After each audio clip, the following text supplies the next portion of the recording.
Vale, ahora sí se me oye. Bueno, pues lo que os decía, chicos, que vamos a hacer un tallercito de Python. Así vamos a ver un ejercicio. Va a estar relativamente improvisado, o sea, el ejercicio sé cuál queremos hacer. Pero la idea es introduciros a Python. O sea, supongo que vosotros sabéis programar, por lo menos tenéis alguna idea, entonces es para ver la sintaxis, para ver qué cosas se pueden hacer, para daros así un empujoncito en el lenguaje, ¿vale?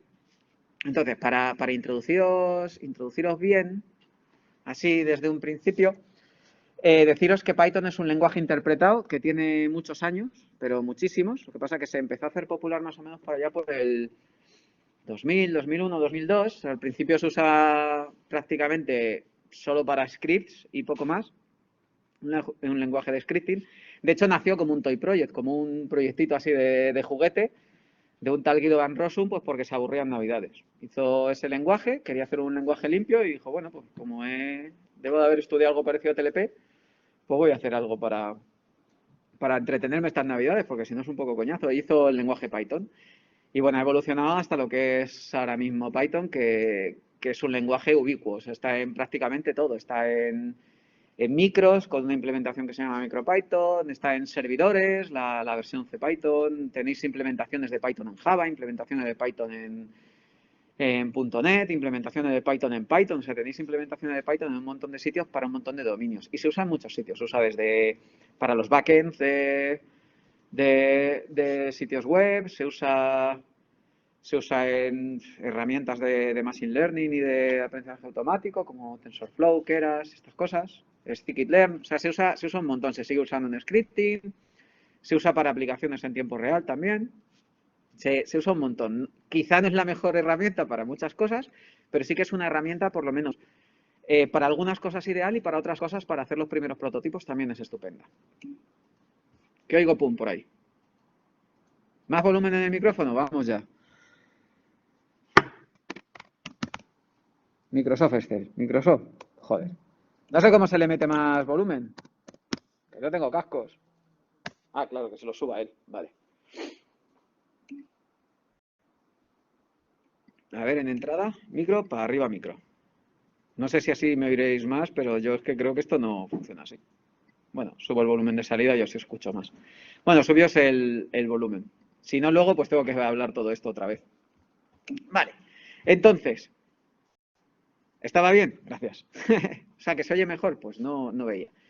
Vale, entonces, Python, ¿dónde tenéis para vosotros programar en Python? Si estáis usando Windows, lo siento, pero bueno, si tenéis Python, lo siento porque estáis usando Windows, pero tenéis Python, podéis descargaros Python, pues mira, ahora que comparto pantalla, pues lo podéis ver.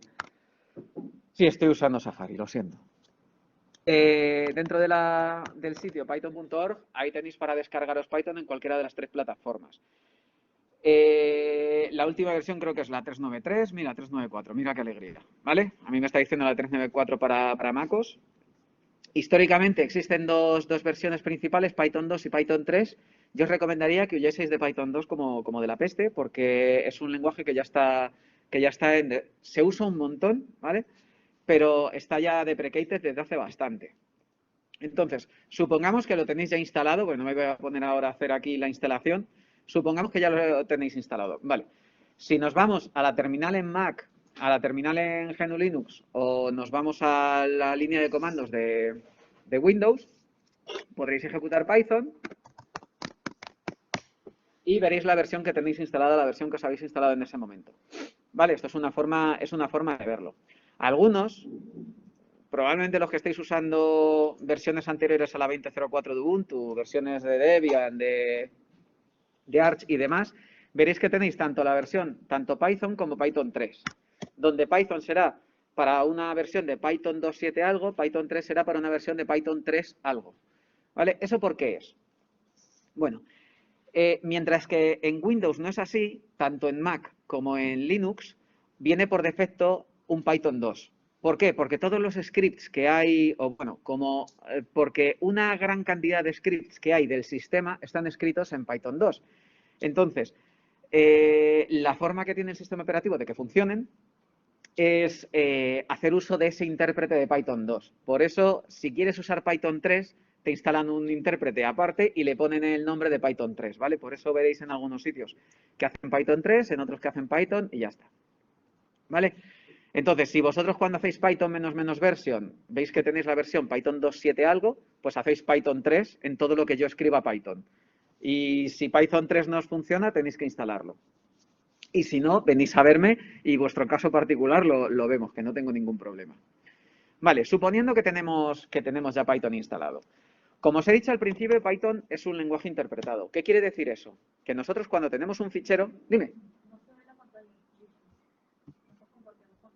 ¿Cómo que no estoy compartiendo pantalla? No, sí, solo se ve tu cara. ¿Solo se ve mi cara? Vale, pues me habéis visto hablar y gesticular. Perdonadme, pero bueno, acabo de entrar en la terminal. ¿Vale? No sé si se está viendo ya, pero avisadme. Ahora sí. Avisadme que yo estoy en otra pantalla. Es que no sabía que quería estar compartiendo. No hemos visto nada, no hemos visto nada. Bueno, he visto que se ha conectado Néstor. Vale, pues como os decía, con Python menos version vais a ver la versión de Python. Yo ahora mismo con Python tengo la versión 3.8.7, pero bueno, vosotros seguramente si os lo instaláis tendréis la 3.9 algo. Como os decía en un principio, Python es un lenguaje interpretado. ¿Esto qué quiere decir? Quiere decir que todas las líneas de código que nosotros escribamos se van a ir interpretando en el momento que pasa el intérprete por ahí. No va a haber un paso previo de compilación en el que se va a convertir todas esas líneas de código fuente en código ejecutable, en código de máquina, ¿vale? Entonces, si nosotros escribimos Python a pelo, lo que se va a abrir es el intérprete interactivo de Python. En inglés es el REPL, el Real Eval Print Loop, que simplemente lo que hace es leer el comando que se escribe, evaluarlo e imprimir la salida, ¿vale? El bucle de... Bueno, tenéis un montón de bucles de estos. En la línea de comandos de Windows tenéis el intérprete de comandos de Windows, en Linux tenéis Bash, ZSH, lo que sea, en Mac se tiene ZSH. No sé si me estáis escribiendo para que os conteste o no, pero si alguno de vosotros lo lee y me lo puede... Si veis que hay algo interesante que tenga que hablar... Ah, vale. Me lo decís, ¿vale? Bueno. Entonces, esta línea de comandos sirve pues, para escribir. Esto sería lo mismo que estaría haciendo el intérprete de comandos en cada una de las líneas de nuestro código fuente, ¿vale? Si nosotros, por ejemplo, hacemos un imprimir de hola core, lo voy a poner en mayúsculo porque es nombre propio, pues va a leer la línea de print hola core, va a evaluarla y va a coger la función print, va a coger la cadena de dentro y la va a imprimir por pantalla y va a devolver nada, ¿vale? Con lo cual ha imprimido el resultado, que es nada, y te está pidiendo otra línea, ¿vale? Si yo tengo otra línea, por ejemplo, que le digo, oye, la variable A es igual a 1, pues cuando yo le digo, oye, ¿cuánto me vale A? Pues me dice que vale 1. O cuando le digo, oye, imprímeme el valor de A, me dice 1. Pero si os fijáis, está interpretando línea tras línea, ¿vale? Voy a interpretar la función exit y nos sale del intérprete. Si nosotros tuviésemos un fichero y aquí tuviésemos, mira, ya tenía el A.py creado, y tuviésemos una línea, por ejemplo, print hola core y A igual a 42, y luego hacer un print de 42, ¿vale? 42.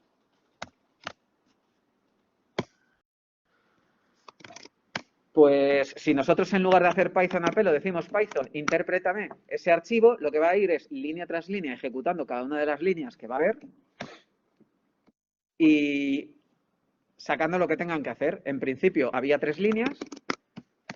La línea print de CoreDumped que imprime por pantalla CoreDumped. La línea A igual a 42 que le pone a la variable A el valor 42. No hace nada, no imprime nada. La variable print 42 que imprime 42. ¿Vale? Uy, pero podía haber hecho un imprimir de la variable A, que era lo que quería hacer. Me venía ahí arriba. ¿Vale? Bueno, pues ya sabéis un montón de Python. Hay gente por ahí riéndose y yo no sé si es por lo que están escribiendo. Sí, ¿no? Ah, sí, sí. Me cago en la leche. ¿Qué estáis poniendo? Bromas internas de Python, que si has hardcodeado el print de A y cosas. Vale, sorbito. Ay. Luego lo rellenaré de mi ginebra y bueno, Lo que pasa es que no voy a estar programando aquí con B. Primero, pues porque en cualquier momento se me puede olvidar cómo salió de B. Y segundo, pues porque, tenemos IDEs que nos hacen un montón de cosas para ello, ¿vale? Entonces, a lo mejor bueno, no, ya es que ni lo voy a usar.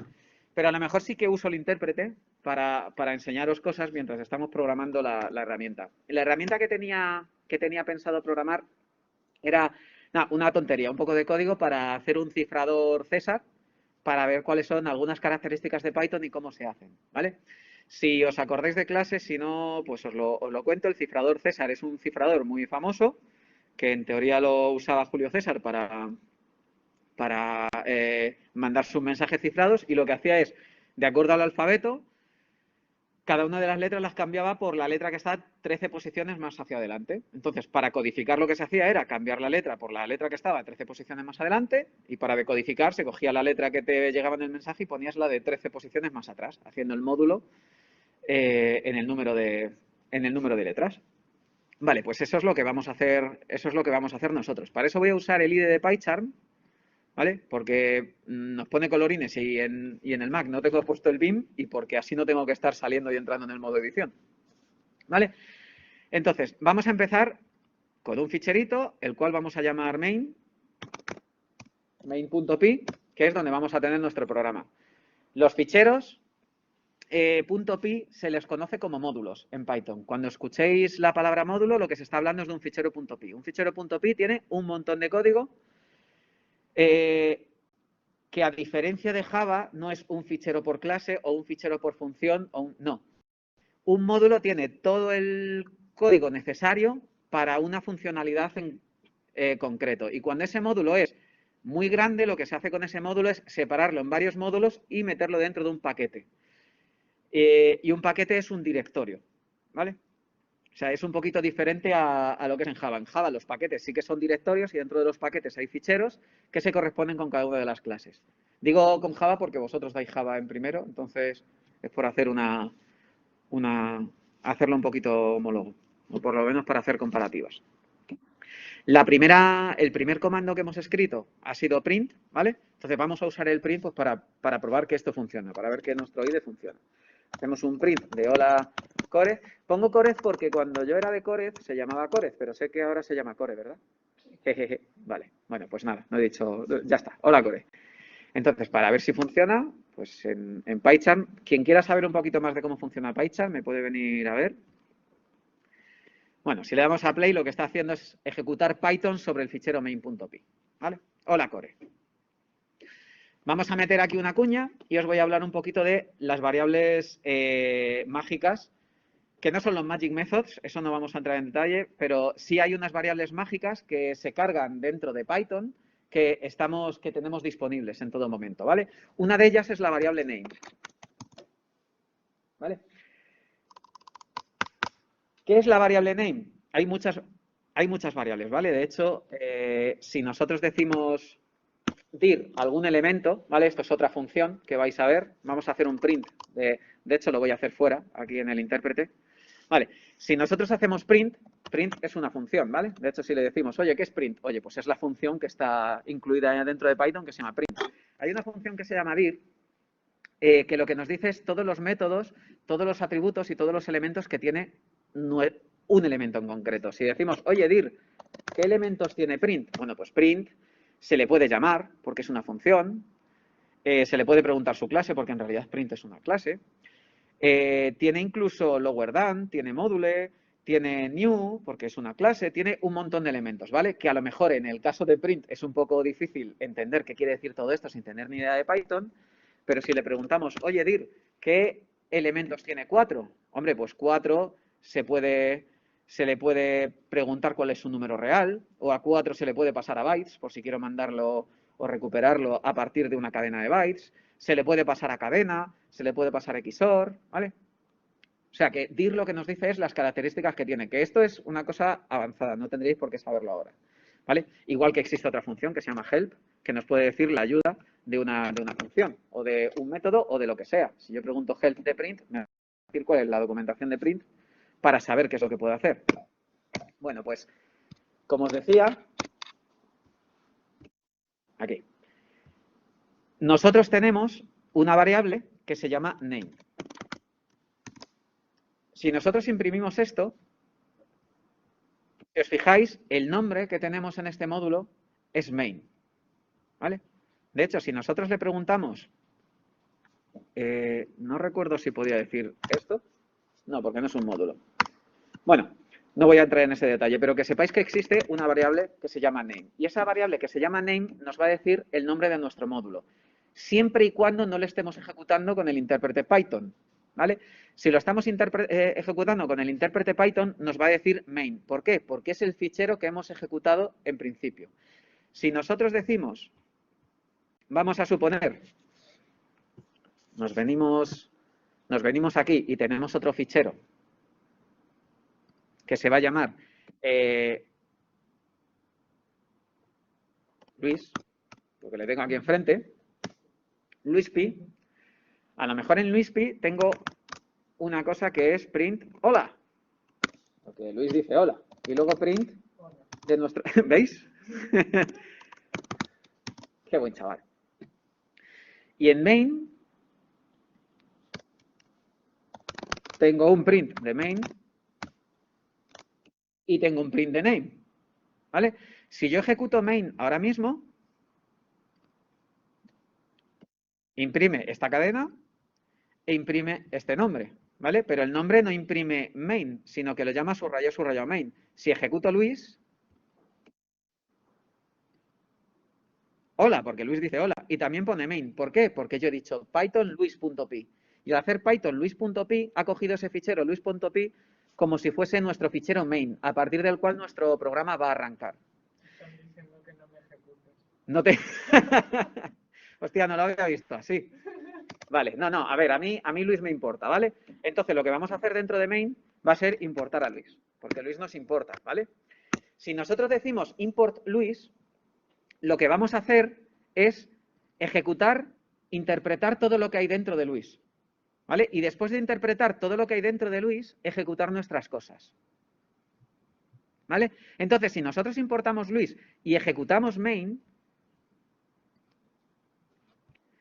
va a imprimir hola porque Luis dice hola, va a imprimir Luis porque el nombre del módulo se llama Luis y no lo hemos ejecutado, no lo hemos ejecutado con Python, lo hemos ejecutado con importar, y luego va a ejecutar nuestro print.main y nuestro print name. Es decir, las cosas que nosotros importamos, su name es el nombre de ese módulo, pero las cosas que nosotros ejecutamos explícitamente con Python van a tener el nombre de main, ¿vale? Bueno, ¿por qué os he explicado esta castaña? Porque una cosa típica que vais a ver en muchísimo código de Python cuando vosotros lo estéis mirando va a ser que en vuestro código fuente, en el código fuente de alguna función, va a decir esto.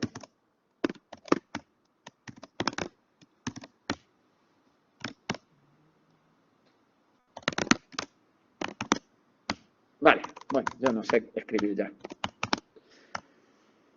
¿Qué quiere decir esto? Bueno, aquí hay muchas cosas que ver, ¿vale? Lo primero, desde un punto de vista muy abstracto, tenemos un if y lo que está diciendo es lo que hay dentro de este if se va a ejecutar solo cuando el fichero que estoy ejecutando es el fichero principal. Eso quiere decir que si Luis tiene un hola dentro de un if name main, cuando lo importe, estas cosas de aquí dentro no se van a ejecutar. Es la forma que existe en Python de tener una parte que solo se ejecuta cuando tú ejecutas el fichero, ¿vale? Cosas que hay que ver aquí, porque eso es muy avanzado, ¿vale? Pero cosas que podemos ver aquí. ¿Cómo se hace un if dentro de Python? Si os fijáis, los if dentro de Python, primero, no llevan paréntesis por defecto, ¿vale? Aunque sí se pueden poner paréntesis, ¿vale? Pero no se ponen por defecto. No existen llaves para separar los bloques, ¿vale? Sino que después del if y las condiciones va un dos puntos y las cosas que se ejecutan dentro del if van tabuladas a la misma distancia. Ojo, cuando digo tabuladas, va con la misma distancia en blancos. ¿Eso qué quiere decir? Que podemos tabular con un espacio de tabulación o podemos tabular con un espacio, ¿vale? Si yo tengo 4 espacios y abajo tengo una tabulación que ocupa 4 espacios, no está en la misma tabulación, porque el que está con 4 espacios está a 4 espacios de tabulación y el que está con una tabulación está a un espacio de tabulación. ¿Vale? Así que hay que tener cuidado con siempre usar tabulaciones o siempre usar espacios. El convenio dice de usar espacios. Entonces, ¿cómo sería un if en Java? Un if igual a este en Java. Bueno, vamos a hacer un if un poquito más sencillo, ¿vale? Por ejemplo, vamos a decir A es igual a 42 y vamos a decir if A es menor que 100. ¿Vale? Que es más fácil porque son menos letras y menos subrayados, que eso siempre lía. Vale. Si os fijáis, si yo digo soy menor,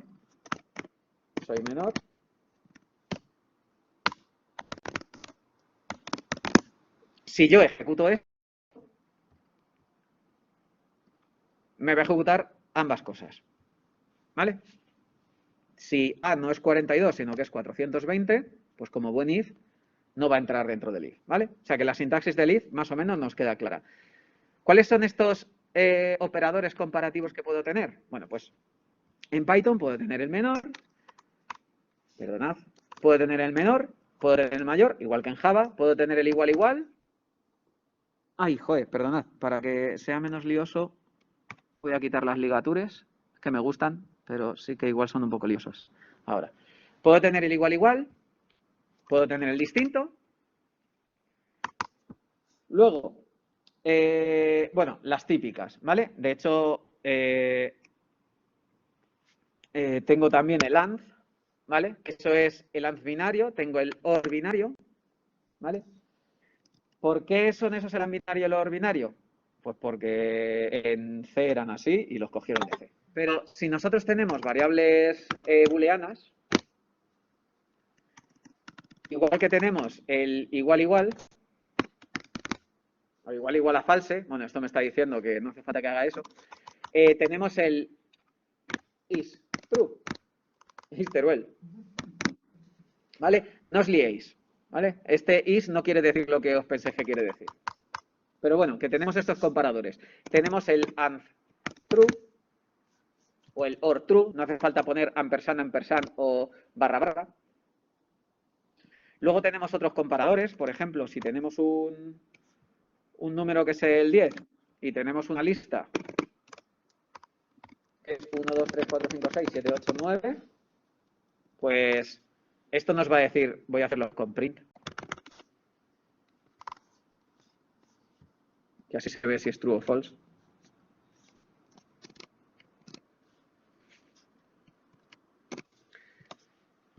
Esto era control R, ¿verdad? Sí. Zas. Ah, no está definido. Si decimos, oye, el 2 está en esa lista, pues nos va a decir, pues sí. ¿Y el 20? Joder, me troleo a mí mismo. Es acojonante. ¿El 20? Pues no. Vale. Entonces, ¿el 20 no está en esa lista? Pues sí. ¿Vale? Entonces, una cosa que les gusta mucho hacer en las asignaturas de primero, que es las negaciones con el, oye, not y no sé, sí, y cosas de esas. Es súper divertido. Vale. Bueno. Así rapidito os he contado cómo va el tema del if y cómo va el tema del in y el not in. ¿Qué es esta cosa que he puesto aquí? ¿Vale? Bueno, esta cosa que he puesto aquí es una lista. Las listas son un tipo, no vamos a decir nativo, pero sí soy muy común dentro de Python. Venga, vamos a decir nativo. Es un tipo nativo de Python que es una secuencia de elementos separados por comas, ¿vale? Y encerrado entre corchetes. Por favor, si veis alguna pregunta de alguien. Pero solo son discusiones Ya, de, me lo imaginaba. que te gritan por no poner un range en vez de una array de uno. ¿No? Oye, que es para introducción. Joder, que todavía no hemos llegado a range. Ya te he dicho en esto. Qué pedorros. Vale. Lo que quiere decir esto. Ay, aquí es que estoy más cómodo en la terminal. Vale. Lo que quiere decir una lista así. Vamos a llamarla L. Perdonad. 1, 2, 3, 4. Y mirad, y lo voy a poner 5. ¿Vale? Bueno, pues L es una lista a la cual le puedo preguntar cuál es el elemento que tiene en el punto 0, a la cual le puedo añadir cosas al final. ¿Vale? Si lo escribo bien. o puedo sacar cosas del principio, bueno, perdón, del final, sacarlas, ¿vale? O puedo volver a meterlas y simplemente ver lo que hay. Ay, no, que no tiene head. Perdonad, es que esto es una cosa de Python 2.3 que siempre se me queda y esto lo quitaron, ¿vale? Perdonadme. Que puedo quitar cosas, puedo preguntar qué cosas hay, porque ¿para qué voy a tener un head si puedo preguntar lo que hay al final? ¿Vale? Diciendo el índice -1, ¿vale? Es que hay cosas que han ido desapareciendo con el tiempo, como por ejemplo otra cosa que es reduce y cosas de estas, ¿vale? Una lista es algo tan sumamente potente que le puedo decir, oye, ¿qué hay desde el elemento 1 hasta el elemento 4? Pues el 2, el 3 y el 4, ¿vale? ¿Por qué? Pues porque el elemento 1 es este, el elemento 2 es este, el elemento 3 es este, y voy desde el 1 hasta este sin terminar. Sería como coger el substring o de Java en una cadena, o no me acuerdo cómo se hacía en ArrayList. Que incluso le puedo decir, oye, vete desde el 1 hasta el final, hasta lo que sea. O desde el 1 hasta el último, sin contarme el último. O vete desde el principio hasta el último, sin contarme el último. ¿Vale? O hasta el -3. O vete desde el primero hasta el último, sin contarme el último, pero de 2 en 2. ¿Vale? O sea, la lista es algo súper potente. A una lista le puedo añadir elementos, a una lista le puedo quitar elementos. Le puedo añadir elementos donde sea, le puedo incluso concatenar más listas. Si yo le digo, oye, ¿la L qué es? La L es esta lista, vale, pues a la L quiero que la extiendas con la lista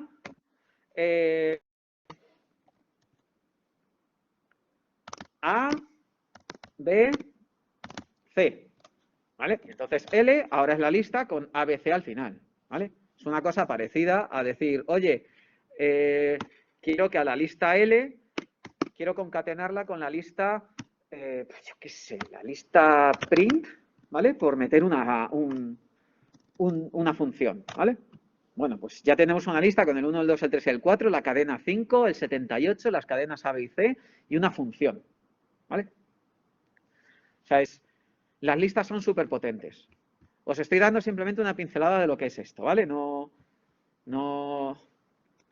voy a meterme más en el tema de listas. Bueno, hay una función, eso sí, que para los que se estáis metiendo conmigo, que se llama range, que lo que devuelve es casi una lista, ¿vale? Si yo le digo range de 50, nos va a decir vale, has hecho un range de 0 a 50. Muchas gracias, range. Eres la leche, ¿vale? Pero bueno, si lo convierto a lista, ¿vale? Que para ello puedo llamar al constructor lista, y ahora entenderéis por qué lo llamo constructor y no función un poquito más adelante, pues lo que me genera es una lista del 0 al 49, ¿vale? Si le digo que, oye, que en lugar del 50 quiero ir del 5 al 50 sin incluir el 50, pues me va a ir del 5 al 49. Si le digo, oye, vete de 2 en 2, me va a ir 5, 7, 9, 11, 13, todos los impares desde el 5 hasta el 49, sin incluir el 50, claro. Que es algo muy parecido a lo que se hace con el slice, que era lo que hemos visto antes de estas cosas tan turbias. Con lo de las listas, Pete estaba diciendo que pusiese 2 puntos 2 veces y -1. Ah, sí, vale. Si tenemos la lista L, que es igual pues a la lista que va del 1 al 100, ¿vale? Lo que tenemos en L es del 1 al 99. Si, igual que hemos hecho un montón de cosas con L, de ir para adelante, ir para atrás, ir para izquierda, ir para derecha, si nosotros, por ejemplo, vamos del elemento que ocupa la posición 1 al elemento que está al final, de 2 en 2, nos va a ir pegando saltos por los pares. Pero si vamos en sentido inverso, nos lo va a devolver vacía. ¿Por qué? Porque desde el que está en la posición 1 hasta el que está en la posición -1 no puedo llegar. Pero si voy desde el que está en la posición -1, es decir, el último, hasta el que está en la posición 1, que es el primero, de -2 en -2, lo que voy a ir es hacia atrás. De hecho, una forma típica para invertir una lista es decirle, oye, L, pues vete desde el final hasta el principio, pero de -1 en -1. Y lo que te devuelve es una copia de la lista, pero al revés. ¿Vale? Eso es lo que es una cosa que desgraciadamente os vais a encontrar mucho porque ver esta cosa es súper fea. ¿Vale? Pero bueno, al final te acostumbras. Es igual que ver esto. Esto sí que lo vais a ver hasta la saciedad. Bueno, esto cuando el teclado de Mac me deje. Esta cosita de aquí, lo que está devolviendo es la misma lista desde el principio hasta el final, pero no es exactamente la misma lista y esto me va a ayudar a enseñaros otro comando. Si yo digo L igual a L, evidentemente me va a decir que es true. ¿Por qué? Pues porque son el mismo elemento. Y si le digo, oye, L es L, me va a decir que es true. Exactamente, porque es el mismo elemento. Pero si le digo si L es igual a una copia de L, me va a decir que es falso, porque son dos objetos diferentes. Las listas son dos objetos diferentes. ¿Por qué? Porque uno es la copia del otro. Sin embargo, si le pregunto si son iguales, va a mirar dentro del objeto cada uno de los elementos a ver si cada uno de los elementos es igual. ¿Vale? Entonces, es una forma muy típica de, si yo le digo que la lista L es esta, la lista L1 es igual a L y la lista L2 es igual a la copia de L, entonces L1 va a ser toda la lista del 1 al 99. L2 va a ser toda la lista del 1 al 99. Pero si yo cojo L y el elemento 7 lo cambio por 1.000.000, o bueno, por la función print, si yo pregunto qué es L, me va a decir, oye, el elemento que ocupa la posición 7 lo he cambiado por print. Si yo pregunto quién es L1, L1 se ha visto modificada. Porque en Python, igual que en Java, todos son punteros. Y lo que he hecho hace un rato ha sido decir que L1 apunta a L. L1 es la misma referencia que L. Sin embargo, L2 no se ha visto modificada, porque L2 habíamos dicho que era una copia de L. ¿Vale? Con esto hay que tener cuidado porque esto nos lo vamos a encontrar muy a menudo. Estas tonterías nos las vamos a encontrar muy a menudo, lo de las referencias. Y esta sintaxis de abrir llave, corchete, cerrar corchete, es muy típica para copiar listas. Se verá mucho en los constructores de los objetos cuando se le pasan listas para hacer la copia y tener yo dentro de mi objeto la copia y que nadie me lo modifique desde fuera, etc. Vale. Aunque parezca que no, hemos visto ya un montonazo de cosas, ¿vale? Entonces, lo que quería hacer, el ejercicio que quería hacer era, pues, un cifrador César, ¿vale? ¿Qué hemos visto hasta ahora? Hasta ahora hemos visto listas, hemos visto algunas asignaciones, también sabemos cosas que no hemos visto, pero que si sabéis es que cuando tengo yo dos variables puedo sumarlas, restarlas, multiplicarlas, dividirlas. Bueno, eso lo iremos viendo ahora. ¿Cómo es un cifrador César? Bueno, pues lo primero que vamos a necesitar es un alfabeto, ¿vale? Vamos a crearnos un alfabeto que es con lo que nos vamos a ¿inglés o español? ¿El español puede dar problemas? No, porque es lo bonito de Python 3 y es que es UTF-8. Podemos poner hasta caras sonrientes. Pues español. Español, vale. Pues alfabeto, también lo decía para las variables y eso. Bueno, pues vamos a decir que el alfabeto, con lo único que vamos a hablar, podríamos decir que solo queremos hablar con el 0 y con el 1, pero vamos a decir que vamos a hablar con las vocales. No, perdón, con el alfabeto español, ¿vale? Vocales y consonantes y espacios. Hablan del alfabeto extendido con emojis. Se puede, ¿vale? De hecho, los emojis se pueden usar como nombres de variables. Cosa que no os recomiendo que hagáis, ¿vale? Yo lo hice, yo una vez me puse en una librería que tengo de algoritmos genéticos, dije, el alfa lo voy a poner con el carácter alfa y el beta lo voy a poner con el carácter beta. Y luego cuando quieres usar la librería, tienes que estar buscando cómo coño es el carácter alfa. Te troleas a ti mismo, es súper divertido. Bueno, pues hace ABC, todo esto lo voy a cambiar luego, ¿eh?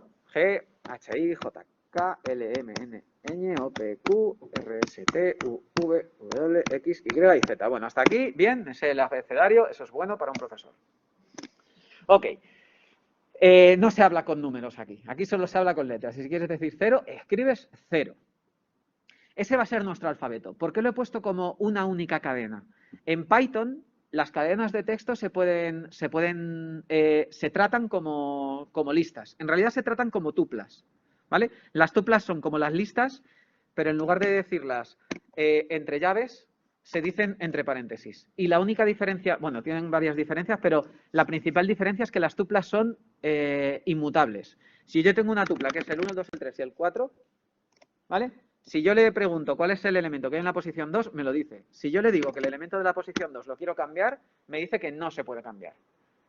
¿vale? Una tupla es inmutable. Bueno, pues con las cadenas es lo mismo. Si yo tengo la cadena, perdón, 1, 2, 3 y 4, si yo le pregunto cuál es el elemento que ocupa la posición 3, me va a decir, oye, es el carácter 4. Bueno, es la cadena 4. Aquí cadenas y caracteres son lo mismo. Pero si yo le digo que en el 3 quiero tener una C, me va a decir que no hay, ¿vale? De hecho, creo recordar que la implementación de cadenas por debajo usa tuplas, o que la implementación de tuplas usa cadenas o algo así. Creo que va a ser más al revés. ¿Vale? O que tienen mucho código en común. Vale, entonces nosotros lo vamos a tener así.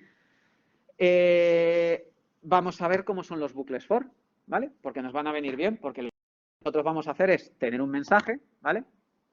Por ejemplo, el mensaje va a ser, qué difícil es escribir mensaje en español cuando estás acostumbrado a decir message.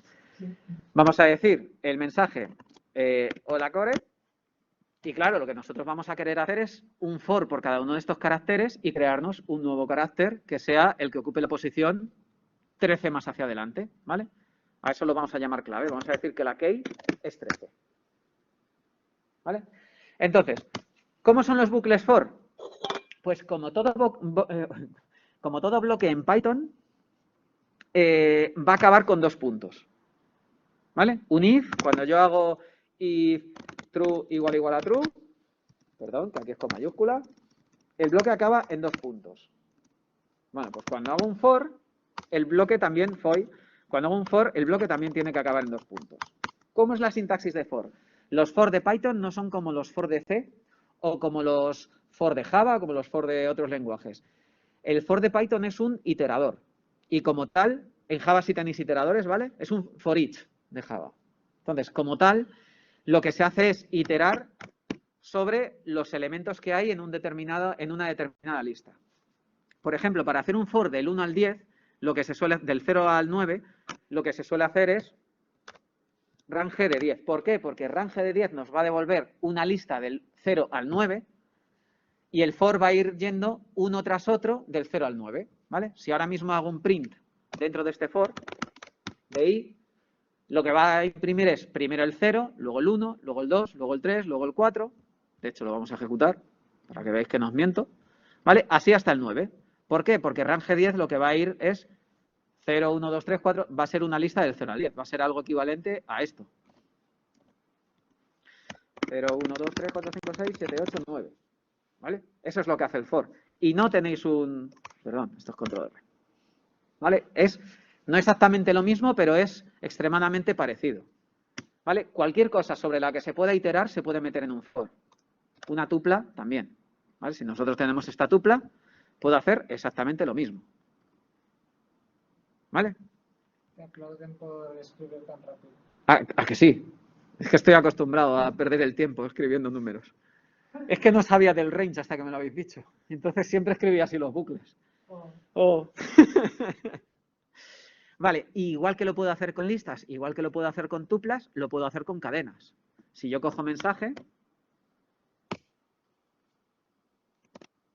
pues lo que va a hacer es carácter por carácter en esas cadenas, me lo va a ir mirando. También una cosa que se suele hacer es, para saber cuál es la longitud de algo, siempre se le pregunta por el len. Ya Python por debajo va a intentar ver cómo se saca la longitud de ese elemento. ¿Vale? De una lista te cogerá el número de elementos, de una tupla el número de elementos, de una cadena la longitud de la cadena. Si yo ejecuto esto, pues nos va a decir que es de longitud 9. Pues una cosa que se suele hacer en los bucles, que es muy fea, es range de len de 9. Uy, perdón, toma hardcoding. De mensaje. Y si nosotros hacemos eso, pues nos va a ir devolviendo 0, 1, 2, 3, 4, 5, 6. ¿Por qué? Porque la longitud de mensaje es 9. Entonces lo que nos está devolviendo es la lista de 0 a 8. Y entonces ahora puedo coger este i y coger el elemento i de ese mensaje. ¿Vale? Pero si os fijáis, será más cómodo hacer directamente un for i mensaje. De todas formas, cuando os veáis forzado a hacer esto, que sepáis que existe también, al igual que existe range como función en Python existe también la función enumerate. Es una forma más limpia de tener esto. Si nosotros usamos enumerate e imprimimos SI, lo que nos devuelve enumerate es una tupla donde el primer elemento es la posición que ocupa el elemento que estamos visitando.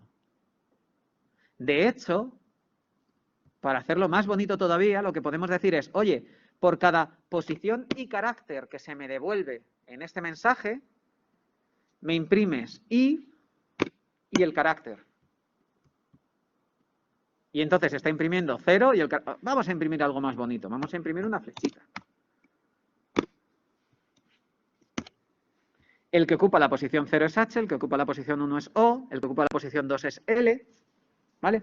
Aquí habéis visto otra cosa. No solo lo del enumerate, que es algo que usa muy poca gente. Lo del range len lo vais a encontrar hasta vamos, os vais a hartar de ello, pero el enumerate lo vais a ver poco y es bastante limpio. También habéis visto que print admite un número indeterminado de parámetros. De hecho, admite también otros parámetros opcionales como end. Puedo decir que el final sea patata. ¿Alguien ha levantado la mano o es cosa mía? Sí, Alejandro Alonso. ¿Veis? Alejandro, ¿tú puedes hablar? ¿Me puedes preguntar cosas? Sí. Bien. Sí puedo hablar. Buenas. Mi pregunta es, si I es para entero, C es para carácter y F es para float. No, I es porque me ha apetecido llamarle I y C es porque me ha apetecido llamarle C. ¿Y cómo detectar cuándo te imprime un número y cuándo te imprime un carácter? Porque Python mola mazo. Esa es la explicación Joder. rápida, ¿vale? Gracias. La explicación más compleja es porque print lo que va a hacer es coger cada uno de estos objetos, porque en Python absolutamente todos son objetos, y va a llamar a su método toString. En Python el método no se llama toString, ¿vale? Cuando he hecho antes lo de dir y una variable, por ejemplo L, que es una lista, si veis, L tiene un montón de cosas. Antes hemos usado append, que era la función de añadir. También tiene la función clear, de borrar. Pero hay aquí una función que se llama subrayado, subrayado, str, subrayado, subrayado, que lo que hace es el toString de Java. Lo que hace es, ese objeto te devuelve la representación textual. Así, cuando yo hago print de L, lo que está haciendo en realidad print es llamar a L punto str entre paréntesis, ¿vale? A ese método. Entiendo. En realidad ni siquiera está haciendo eso, ¿vale? En realidad lo que está haciendo es llamar a la función str, ¿vale? Y la función str es la que llama a ese método. Si ejecutamos esto, ¿veis? Esta es la representación textual, ¿vale? Esto es una cadena de caracteres. De hecho, otra cosa que hemos visto, que es el len, ¿cómo sabe Python cuál es la longitud de 99? Porque el objeto lista tiene también un método mágico que se llama len, que es el que te devuelve, el que calcula para su objeto cuál es la longitud y te devuelve. Entonces, len lo que está llamando en realidad es a l.len, subrayado, abrir, cerrar paréntesis, a ese método de ese objeto. ¿Vale? Por eso Python sabe siempre cómo se convierte algo en cadena. Te piden si sabes la diferencia entre STR y REPR. STR es la representación textual y es lo que el humano entendería. REPR es la representación de ese objeto que lo que quiere decir es, si tú conviertes eso en cadena con REPR, a ver, ambos dos son una representación textual y de hecho creo que STR por defecto llama a REPR. Pero REPR es como si fuese la representación de cara a Python. Entonces, si yo tengo algo, lo que se espera dentro de un REPR es una cadena de tal manera que si esa cadena se la pongo al constructor de ese objeto, me va a construir al objeto correctamente. ¿Vale? Quiero decir, perdón, no sé si lo pongo al constructor, sino si la evalúo con el método eval, se convierte en ese objeto. Si nosotros decimos reper de L, lo que nos va a devolver es una cadena con abro llave, cierro llave. Es que la lista, la representación textual y la representación RPR es la misma. Pero lo que se espera con una RPR es que si nosotros decimos eval de la representación textual de una lista, nos lo convierta en cadena. No sé por qué ha dicho esto. RPRL.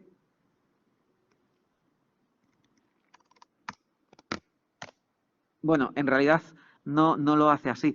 Pero piénsalo como si fuese en la diferencia entre para humanos y para la máquina. Para la máquina es RPR, para humanos es STR. ¿Vale? No era con eval, era con otra función. A ver si hago aquí... no, era con otra función. Ya os lo contaré en el de Python avanzado cuando me lo mire más detenidamente, ¿vale? File string, vale. Ya me lo miraré más detenidamente y os lo diré. Pero que sepáis que esa es la diferencia. Es que en su día lo supe, pero ya se me olvida. Vale, entonces, hemos visto por qué Python sabe que esto es una cadena, pero ojo, Python sí va a fallar para otras cosas. Python tiene tipado dinámico, pero es fuertemente tipado. Si nosotros tenemos el 1 y le sumamos el 2, nos va a decir que 3. Pero si tenemos el 1 y le sumamos la cadena A, nos va a decir que una mierda como el cuello de un indio. Que no, porque no puedes sumar una cadena a un 1, por mucho que esta cadena sea un 2. ¿Vale? Tampoco lo mismo, nos va a decir que, oye, al 2 yo no le puedo sumar el 1. Pero todas estas cosas, todos estos operadores, vamos a, por ejemplo, a la cadena,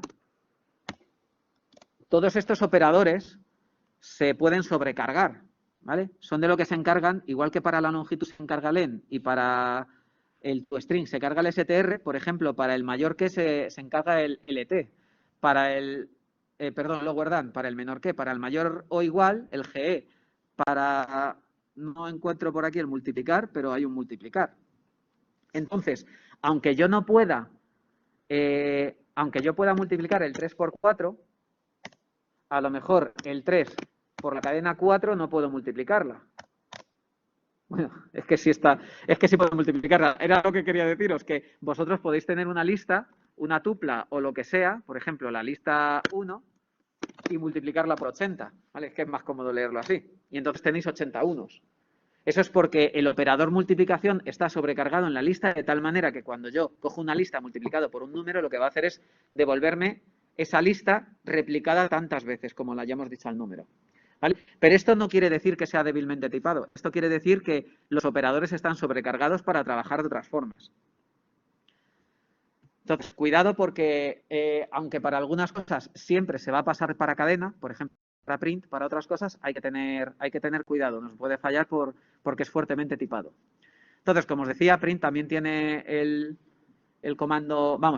parámetro end, el argumento end, que es un argumento opcional que nos dice cómo queremos acabar cada línea.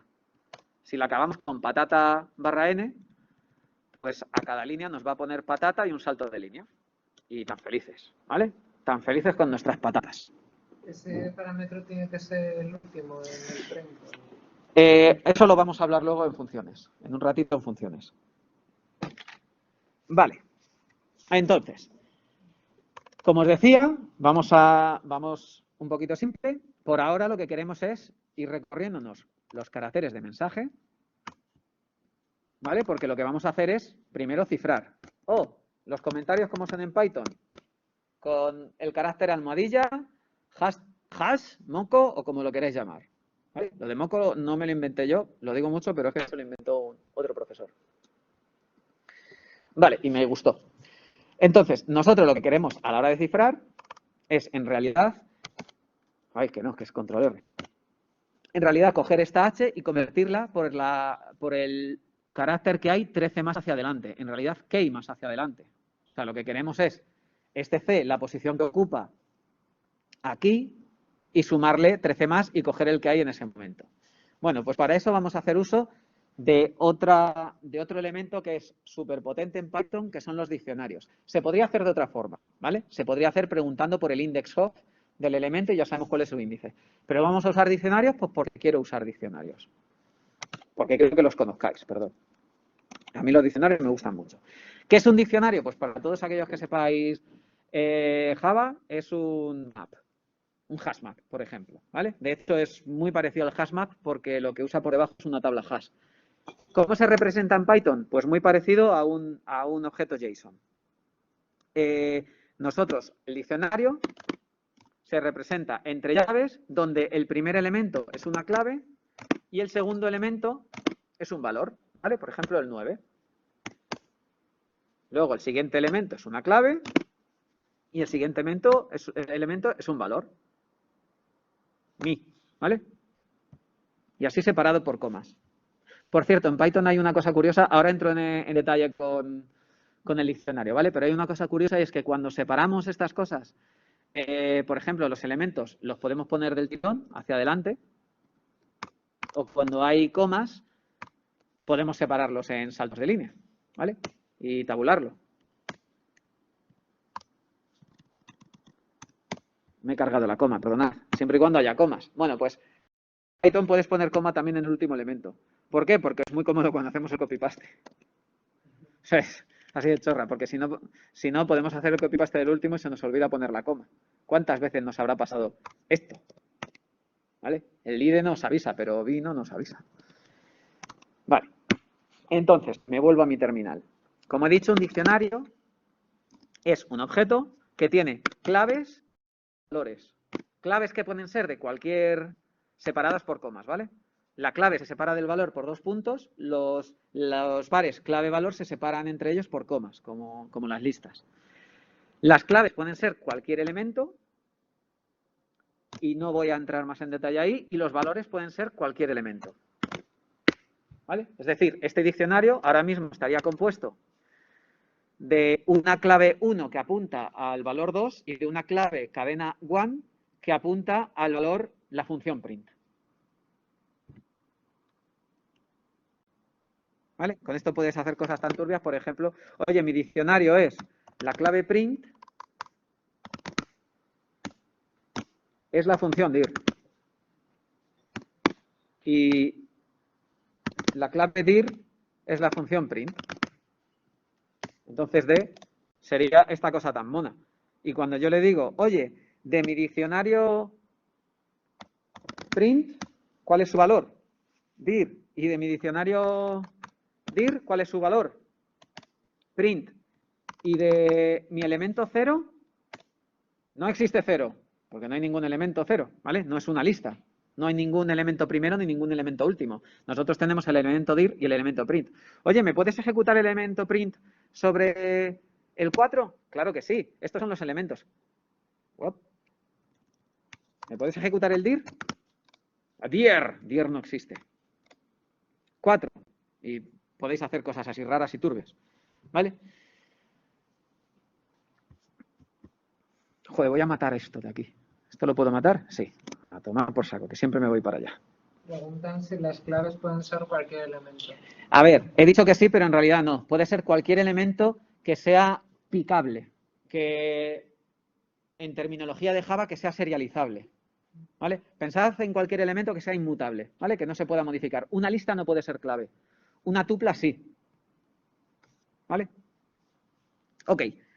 Bueno, pues lo que vamos a hacernos es, nos vamos a crear primero un diccionario donde esté cada una de las letras como clave y como valor cada una de las letras que está y posiciones más adelante.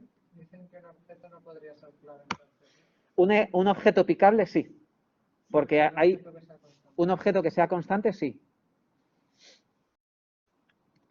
Pero mira, tan fácil como... Lo bonito de esto es que lo puedes probar súper rápido. De hecho, si nosotros tenemos D, nosotros podemos crear más cosas. Podemos decir que el elemento 7 sea igual a patata. Hoy estamos con las patatas.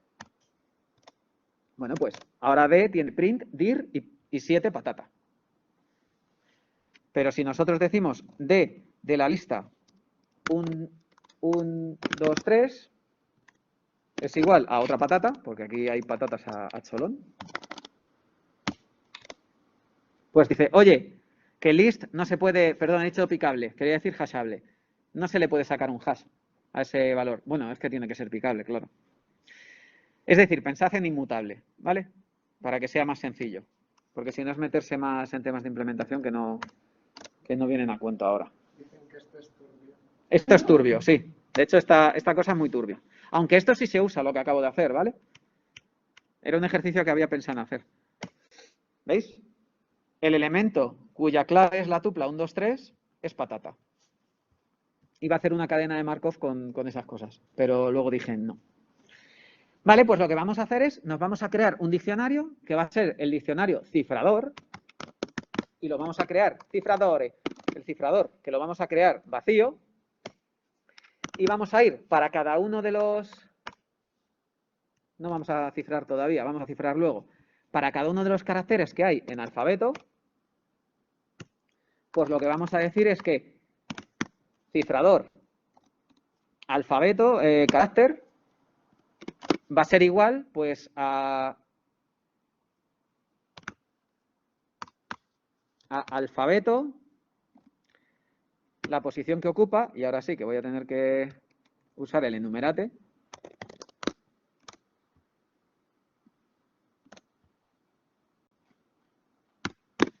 Es decir, lo que vamos a hacer es, vamos a ir 0, A, 1, B, 2, C, 3, D, así, y lo que vamos a hacer es, para ese carácter, para la A, lo que vamos a meter es el alfabeto que ocupa la posición I más nuestra clave, y vamos a ponerle módulo la longitud de nuestro alfabeto para que cuando llegue a la Z nos devuelva espacio A, B, C, D, F, G, pues supongo que la I o por ahí, o la K, longitud de alfabeto. Esto sí lo entendemos, ¿no? Ahora si imprimimos cifrador, vamos a ejecutarlo aquí. Qué raro, me he dejado un -1.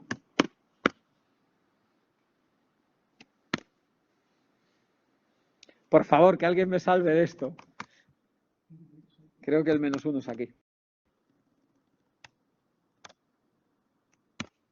Eso. Bueno, pues para la A toca la M. Para la B toca la N. Supongo que estará bien, ¿no? A ver. Ah, pues 1, 2, 3, 4, 5, 6, 7, 8, 9, 10, 11, 12. Bueno, si A es el 0, 1, 2, 3, 4, 5, 6, 7, 8, 9, 10, 11, 12, 13, sí. Vale, pues ya tenemos nuestro cifrador. ¿Alguien sabría hacer el descifrador? Es que ahora sí que voy a hacer otra cosa turbia. Vale, el descifrador pues va a ser una cosa muy parecida. De hecho voy a coger esto y lo voy a copiar. Y se va a llamar descifrador. Y lo que vamos a hacer es rellenar el descifrador con lo que hay en la clave, bueno, pues en I menos clave. Y esperemos que esto esté bien y no nos dé ningún error. Porque es que ni lo he pensado. Bien. O sea que para la A nos va a devolver 1, 2, 3, 4, 5, 6, 7, 8, 9, 10, 11, 12, 13. Vale, sí, creo que sí. Y si no, pues os lo creéis. Y antes la tenía la M y ahora la M tiene... Ahora, perdón, es que hay el -1, no, estaba yendo una más para atrás. Ahora sí. ¿Vale? La A le da la O y si nos vamos al cifrador...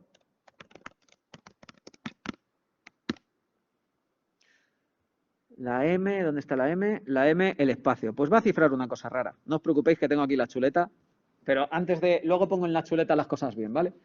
Pero ahora quiero enseñaros las cosas turbias. Cosa turbia, list comprehension. ¿Os suena a eso? A algunos os sonará, a otros no. ¿Qué es el list comprehension? Bueno, nosotros podemos hacer, para crearnos una lista, pongamos que tenemos la lista de los 10 primeros números, ¿vale? Del 0 al 9. ¿Vale? Es esta. Y pongamos que quiero tener la lista de todos los cuadrados, ¿vale? Pues podríamos hacerlo, o bien, pues la lista de cuadrados se llama C, será igual a la lista vacía, y entonces, para cada número n que haya en la lista L, pues lo que voy a hacer es, voy a meter a c.append, voy a meter el número n al cuadrado. Hala, ya sabéis hacer un cuadrado, ¿vale? Asterisco, asterisco, un número es elevar a ese número. Vale, pues hecho. Ahora miro qué es c, y c es 0 al cuadrado, 1 al cuadrado, 2 al cuadrado, 3 al cuadrado, ¿vale? Bueno, pues la list comprehension es una forma de comprimir este tipo de construcciones. Este tipo de construcciones con una list comprehension se podría hacer de esta manera. Oye, pues C va a ser la lista de todos los n al cuadrado para cada n en nuestra lista. ¿Vale? Es una forma muy matemática de escribir las listas. Si os acordáis de análisis, yo creo que en álgebra esto se ve y en análisis también se ve, pero estos son todos los x tal que x pertenece a no sé qué conjunto. Bueno, pues es una sintaxis muy parecida. Y lo que estamos haciendo es crearnos una lista donde cada elemento, donde está compuesto de todos los elementos al cuadrado, donde cada elemento está sacado de esta lista. Si le preguntamos qué es C, nos saca exactamente lo mismo. De hecho, podemos decir todo esto, pero convertido a cadena. Ahora C es en realidad los caracteres 0, carácter 1, carácter 4, carácter 9, carácter 16. ¿Vale? Bueno, pues esto mismo lo podemos hacer con diccionarios. Si nosotros tenemos la lista L, podemos decir, oye, me quiero crear un diccionario donde la clave va a ser n y el valor va a ser n al cuadrado para cada n que hay en la lista.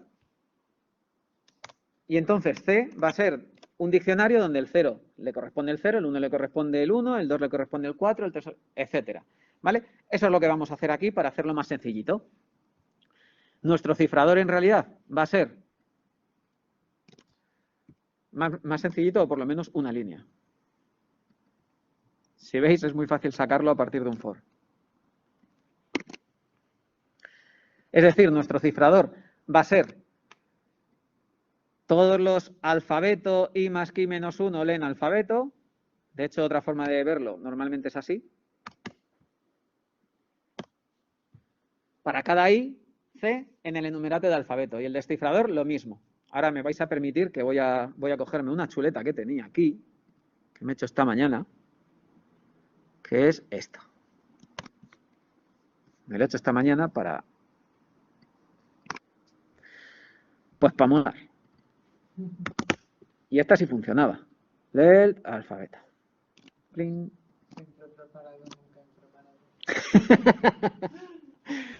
Vale. Y este es el cifrador. Y el descifrador pues era muy parecido. Vale, ahí está el cifrador. Y ahora está el descifrador.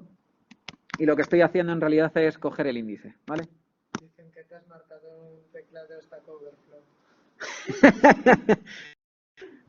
Oye, pues eso era un ejercicio que tenía en el curso de Python básico, que es un ejercicio muy típico, que es en las excepciones, a la hora de calcular excepciones, que no creo que las veamos.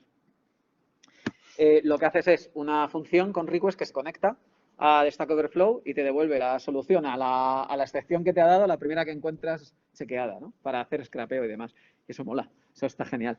Vale, esto es lo que queremos tener al final. Queremos algo que dado un carácter nos dé cuál es la posición que ocupa a la hora de cifrar y que dado un carácter nos dé la posición que ocupa a la hora de descifrar, ¿vale? Lo he hecho un poquito diferente. He dicho que para C le asignamos una clave directamente, sin necesidad de decirle cuál es el carácter. Y ahora vamos a pasar a cifrar y a descifrar. ¿Vale? Bueno, vamos a cifrar. ¿Cómo cifraríamos? Bueno, pues lo primero que tenemos que hacer es ir cogiendo todos los caracteres del mensaje.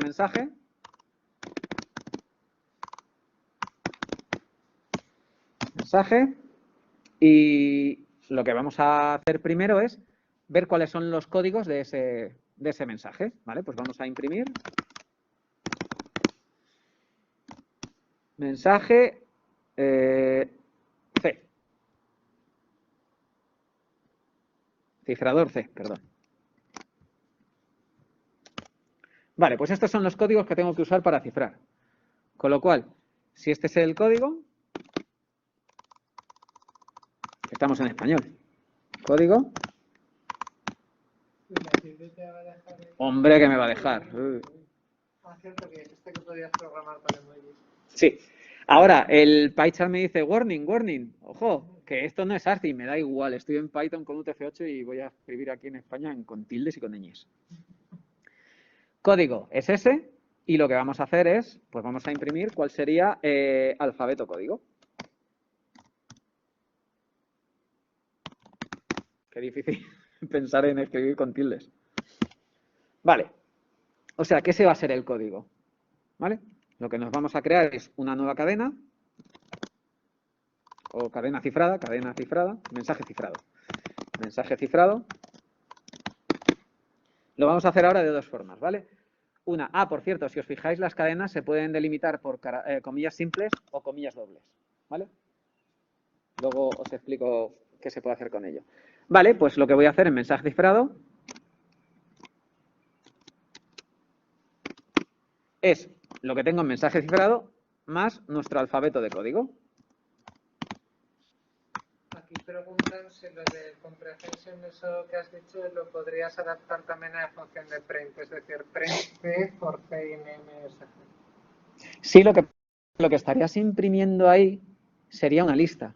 Sí, sería Vamos. la lista de caracteres del mensaje. Claro, porque tú, por ejemplo, print DL nos imprime la lista, pero si queremos hacer... creo que habría que hacerlo turbio. Y esto no va a funcionar, for i in L. O creo que no debería funcionar. Porque eso en realidad es un generador, que es una cosa que no vamos a tocar.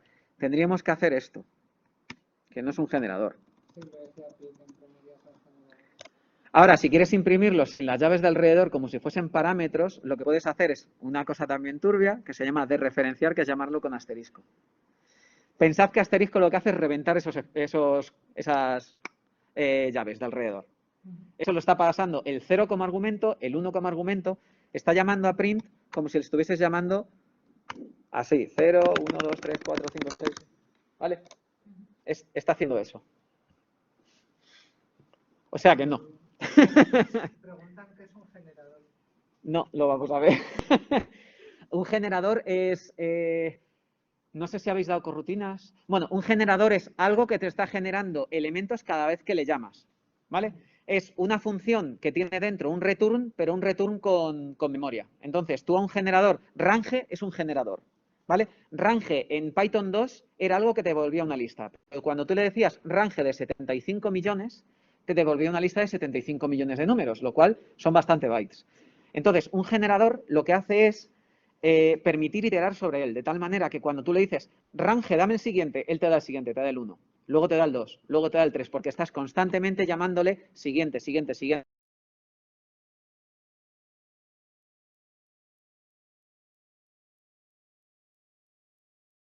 Más eficiente.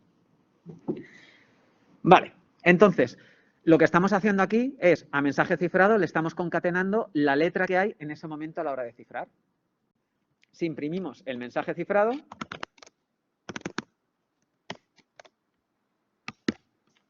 bueno, pues ese es el mensaje cifrado todo feo. ¿Cómo desciframos? Pues vamos a usar el descifrador con el mensaje que nos ha venido.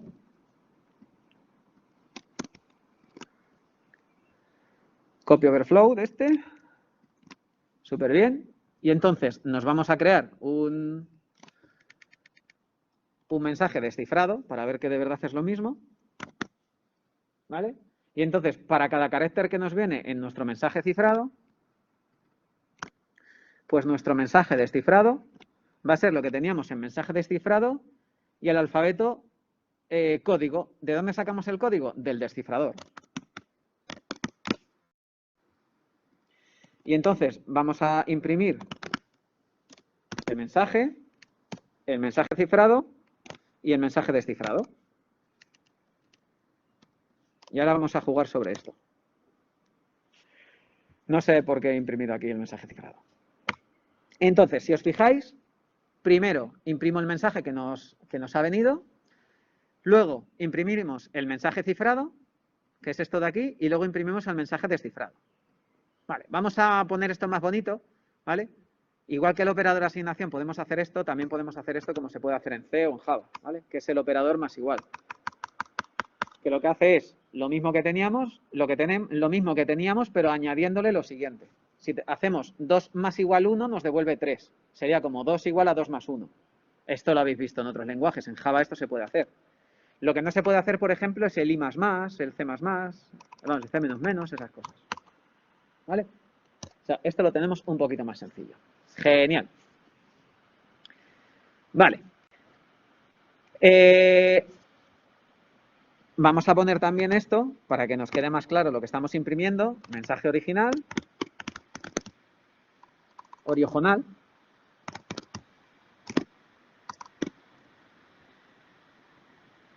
Ahora vamos a poner aquí que cifrado.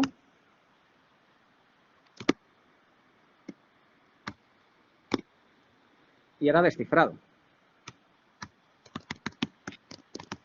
Como todos aquí vais a usar Python a partir de 3.6, no os voy a contar más que las cadenas F, las cadenas formateadas, ¿vale? Hay diferentes formas de... Bueno, sí os lo voy a contar.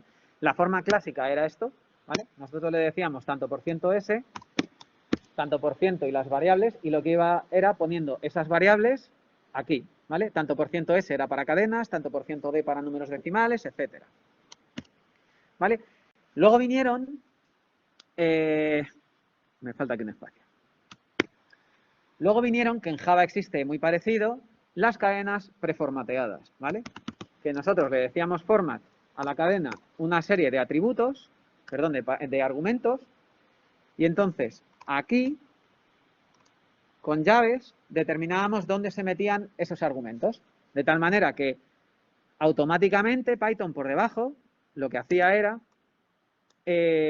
llamar a tu string con este elemento y ponerlo en su posición. ¿Que tenemos dos? Tenemos este y este, pues aquí tendría que pasar 2 parámetros. ¿Que tenemos 3? 3 parámetros. ¿Que los quiero poner en distinto orden? Pues aquí el parámetro 1 y aquí el parámetro 0. ¿Vale? Pero no vamos a entrar más en detalle en eso. Vale. Y esto, como veis, pues nos devuelve exactamente lo mismo. Lo ejecuto y nos devuelve lo mismo. No es porque lo estoy haciendo... Ah, claro, es que esto da un espacio. Vale. Y las F-string es lo que se usa ahora, que están adoptando muchos lenguajes más, que es directamente quitarte esta cosa tan fea, coger la variable y ponerla aquí dentro. Y automáticamente las expresiones se evalúan dentro de esas llaves. Entonces queda una cadena mucho más cómoda de leer. Y es exactamente lo mismo. Entonces nosotros vamos a usar eso porque somos hackers del infierno. Vale. Mensaje cifrado. Claro, todo esto va dentro de la misma cadena. Mirad lo que voy a hacer. Control C. ¡Ah, chaval! Y encima me ha sobrado eso. Vale. Bueno. Pues ahí tenemos eso. Vale, vamos a ver cómo podríamos hacer esto, el cifrado, con una list comprehension. Vale. Una cadena no la podemos hacer directamente con list comprehension. Pero sí podemos hacer otra cosa. Vamos a mantener esto para copiar ese código, pero siempre lo que podemos decir es que nuestro mensaje cifrado... ¿Qué? ¿Qué estás haciendo? ¡Fuera esto! Que nuestro mensaje cifrado va a ser la lista donde vamos a meter el alfabeto código y en lugar de código va a ser cifrado C para cada C en nuestro mensaje. ¿Qué nos va a imprimir en este caso el mensaje cifrado? Pues va a ser una cosa parecida a lo que queremos, pero no igual. Si os fijáis, es una lista lo que hemos conseguido. Vale. String tiene un método que se llama join, que lo que hace es coger una lista y concatenar los elementos de esa lista con esa cadena. Es decir, si nosotros decimos coma, join, todos estos elementos, lo que va a hacer es crearnos una cadena. Algo me he cargado. Ah, sí, vale, perdona. Lo vamos a separar con espacios porque en nuestro alfabeto no había espacios. Lo que hace mensaje cifrado, lo que hace ese join es... joder, estoy torpe. No quiero copyright. ¿Qué leches? Ya. Lo que está haciendo es enganchar cada uno de los elementos de esta lista entre sí con un espacio. ¿Veis? Si yo le digo join con la cadena vacía, lo que va a hacer es todos los elementos de esa lista me los va a concatenar, me los va a pegar unos con otros. Y de esa forma tengo el mensaje cifrado con una list comprehension. ¿Mensaje descifrado? Pues lo mismo. Pero decimos que es el mensaje descifrado con el descifrador y aquí lo sacamos de mensaje cifrado. ¡Hala! Ya lo tenemos más fácil. Y si no es más fácil, por lo menos es más corto y cabe en la pantalla. Vale. Python tiene un montonazo de cosas, ¿vale? Cuando digo un montonazo es que ya solo las cosas que tiene built-in son brutales, pero ya lo que tiene en librerías suyas es exagerado. Entonces, vamos a prescindir de este alfabeto porque una de las cosas que tiene Python es la librería string. La librería string tiene un montón de elementos, funciones, métodos y demás. Entre ellas todas las ASCII letters, todos los dígitos con hexadecimal, dígitos con octales, todos los caracteres ASCII lowercase, todos los caracteres ASCII uppercase, ¿vale? Y hay unos, que me voy a la chuleta, printable, que son todos los caracteres que se pueden imprimir, ¿vale? Bueno, pues ahora nuestro alfabeto es igual a todos los printables. Entonces, vamos a ver cuál es nuestro alfabeto.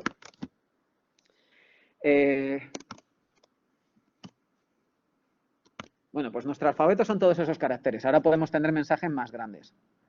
¿Vale? Cuando nosotros digamos pulsa el botón rojo y a tomar por culo todo, con admiración ahí.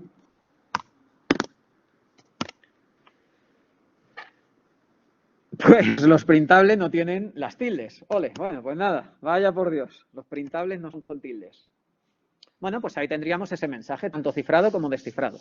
Vale, ahora podemos usar más caracteres. Podéis poner todos los caracteres que queráis. Vale, cosa que quería contaros aquí, el tema de las importaciones. Si os fijáis, con import se traen librerías que estén cargadas en el path. Eso, por defecto, va a haber un montón de librerías cargadas en el path. Si vosotros os creáis nuevos módulos, vais a poder importarlos como hemos importado antes a Luis, porque Luis nos importaba. ¿Cuáles son las formas diferentes de importar cosas? Bueno, pues tenemos la forma es facilita y si yo me importo la librería string, todas las cosas de string las voy a acceder a través de la notación punto, string punto algo. Puedo importarlos con un alias. Puedo decirle que string quiero acceder a ella a través de ss.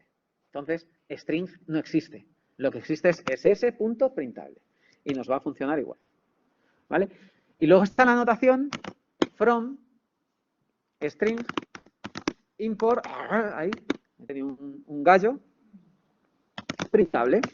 Y lo que estoy haciendo, en lugar de importarme toda la librería string, simplemente me estoy importando el elemento printable, ya sea función, sea método, sea variable, que es una forma de solo importar lo que necesitas de una librería, porque al hacer import lo que está haciendo es interpretar todo el fichero y todo lo que hay cargarlo en memoria. A lo mejor no queremos cargar en memoria todas las funciones que vienen en una librería, simplemente queremos una en concreto, ¿vale?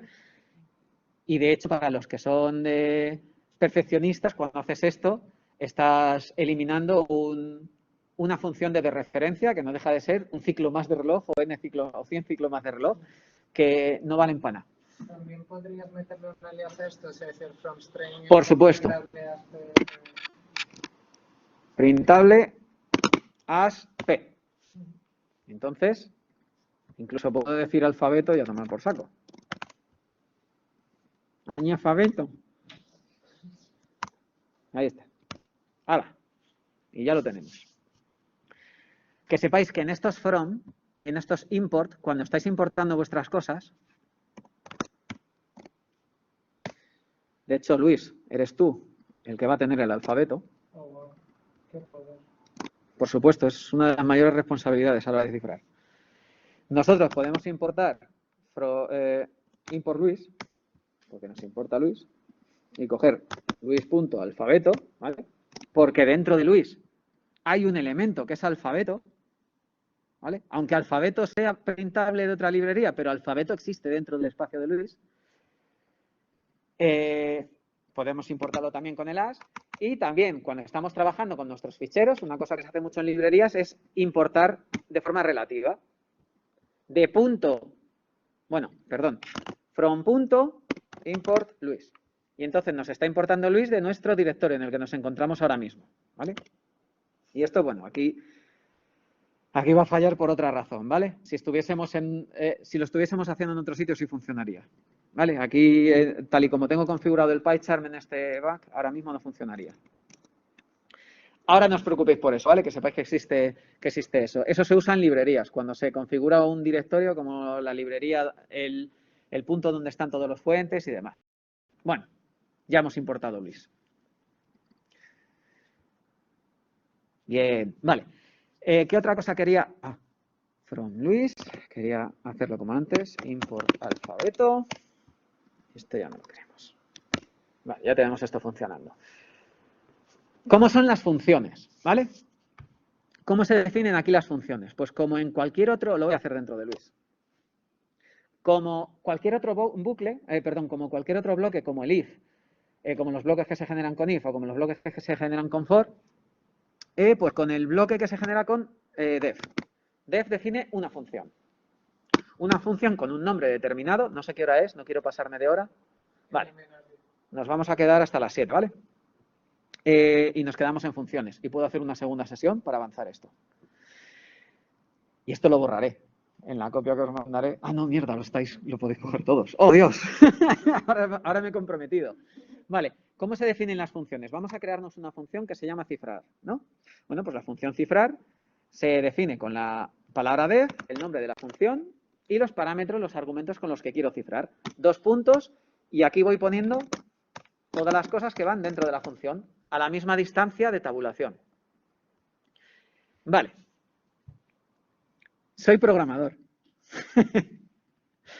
Habéis visto el anuncio, ¿no? De FP, por favor. Menos mal, alguien lo ha visto. Vale, bueno, pues lo que vamos a hacer es nuestro cifrador. Lo que va a hacer es cifrar. Nos va a devolver. Nuestro cifrador va a cifrar, qué maravilla. Entonces, nuestro cifrador va a cifrar.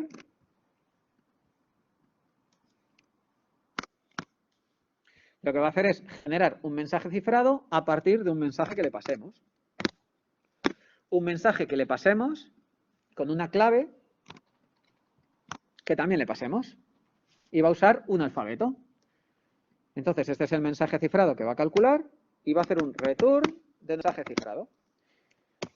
Aquí las funciones pueden o no pueden tener return. Si tienen return, devuelven ese valor. Si no tienen return, devuelven none. ¿Qué es none? El null de Java, el null de C, el nil de Python y aquí se llama none.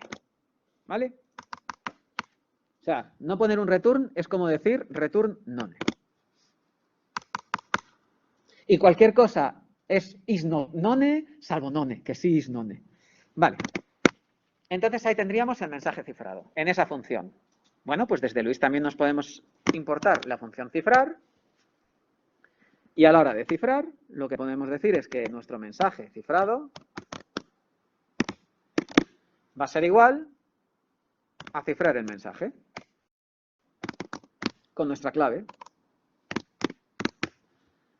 Y que nuestro mensaje descifrado va a ser descifrar, ¿vale?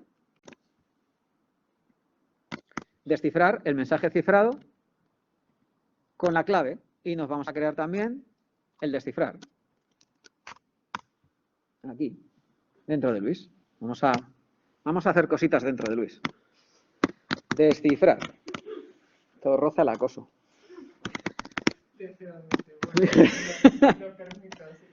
Bien, nunca digas de este agua no beberé, así me gusta. Y nos cogemos el descifrador y seguimos haciendo cositas aquí. Vale, pues lo que vamos a hacer es cogemos este mensaje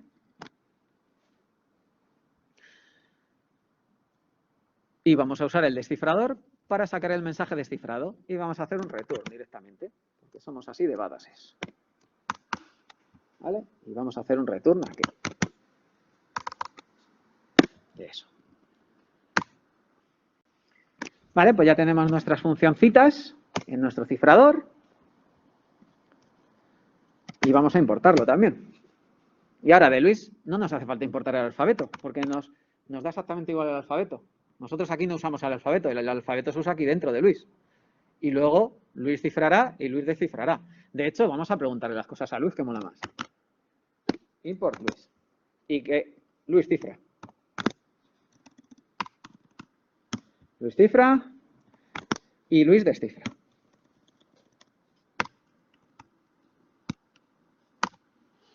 Y las vamos a llamar cifra y descifra. He cerrado. ¿Vale? Ahí tenemos nuestras funciones cifra y descifra, ya que tenemos Luis cifra y Luis descifra. Si esto lo ejecutamos... Voy a ejecutar, pues no sé si lo he ejecutado. Sí. Bueno, pues está funcionando perfectamente. Esto son funciones.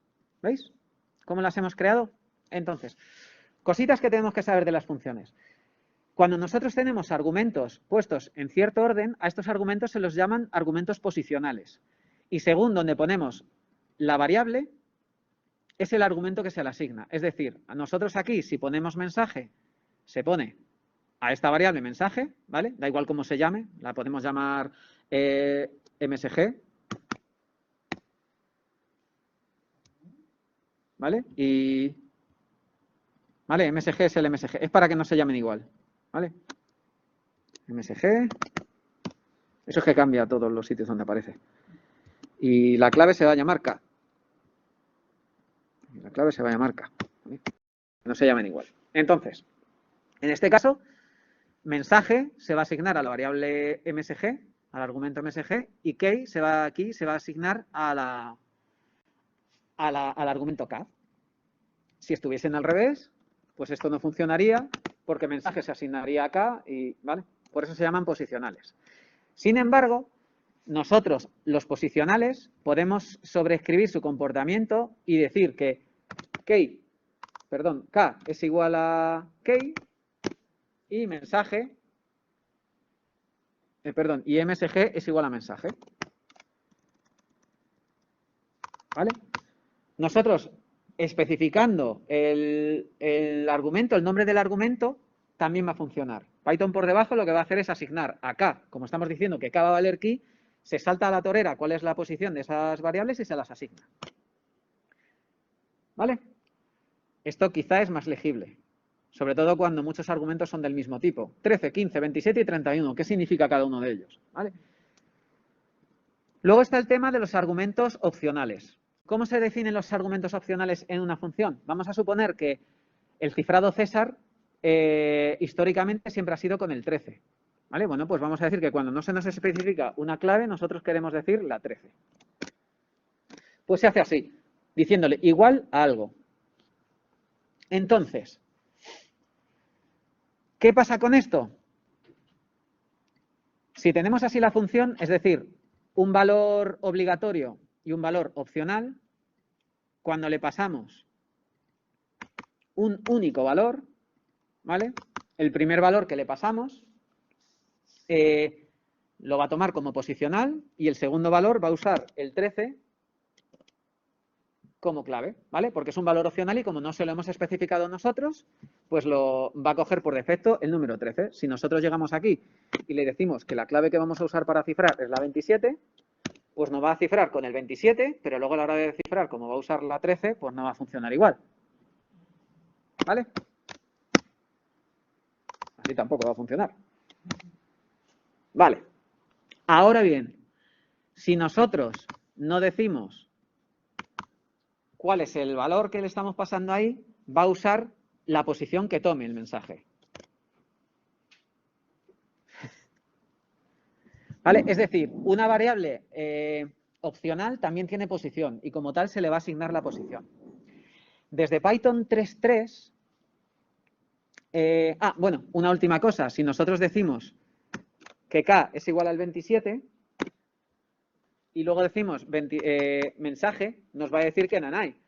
Porque como ya hemos dicho, ya hemos sobrescrito las posiciones diciendo un argumento... ¿cómo se llama? A esto se les llama posicionales, ¿vale? A esto se les llama argumentales, sería la traducción. Bueno, por keyword. Como ya hemos dicho, por keyword ya está sobreescribiendo todo el mecanismo posicional. Mensaje no sabemos a qué posición ponérselo. Nosotros como humanos sabríamos que tendría que ir a MSG, pero la máquina no sabe a quién ponérselo, entonces falla. Tendríamos que obligatoriamente ponerle esto. ¿Vale? Pero bueno, si hacéis esto es por putear a la gente que va a leer vuestro código. Para putear lo menos posible a la gente que va a leer vuestro código, en Python 3 se añadió una nueva característica, en Python 3.3 o en Python 3.4, que es el asterisco. ¿Vale? Si nosotros aquí ponemos un asterisco, no lo voy a poner ahí, lo voy a poner aquí, ¿vale? Luego lo pongo en el otro lado. Todo lo que va después del asterisco se tiene que especificar con keywords, no vale posicional.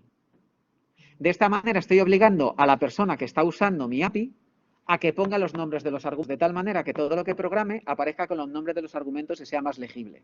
¿Vale? Eso es por lo que apareció esto. En Python 3.2 o Python 3.3 apareció así. Entonces, todos los argumentos opcionales se tienen que poner de forma keyword, no se pueden poner posicionales. Y entonces, como una versión o dos minor después, dijeron, ¿qué coño? Vamos a ponérselo a todo, hasta los posicionales.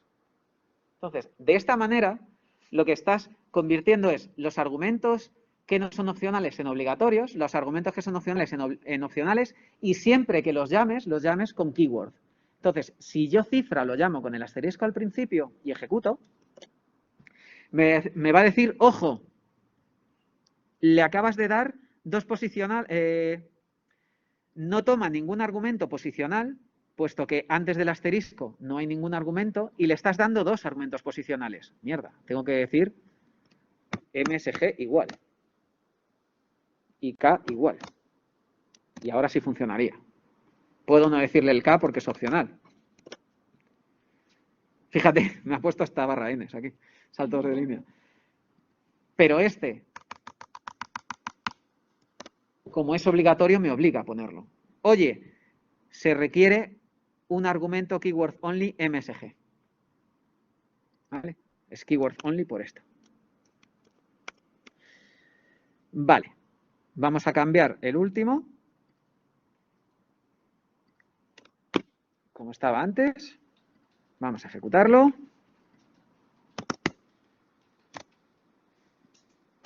La gente está flipando con la máquina. ¿En serio? ¿Estáis haciendo algo con esto? Pues me alegro un montón. Bueno, visto que va a ser necesaria otra clase, lo vamos a dejar aquí. ¿Vale? Lo vamos a dejar con este codiguito tan sencillito. ¿Vale? Creo que es bastante legible. Esta es una de las bonitas características que tiene Python, y es que es prácticamente hablar en inglés, muchas veces. Si os fijáis en nada de líneas de código, relativamente sencillas, ¿vale? Lo de los list comprehension entiendo que sea más complicado de seguir, sobre todo si no estáis acostumbrados. Pero si os fijáis, con muy poquito código hemos hecho un cifrador de cifrador César, que le puedes poner varios mensajes y varias claves.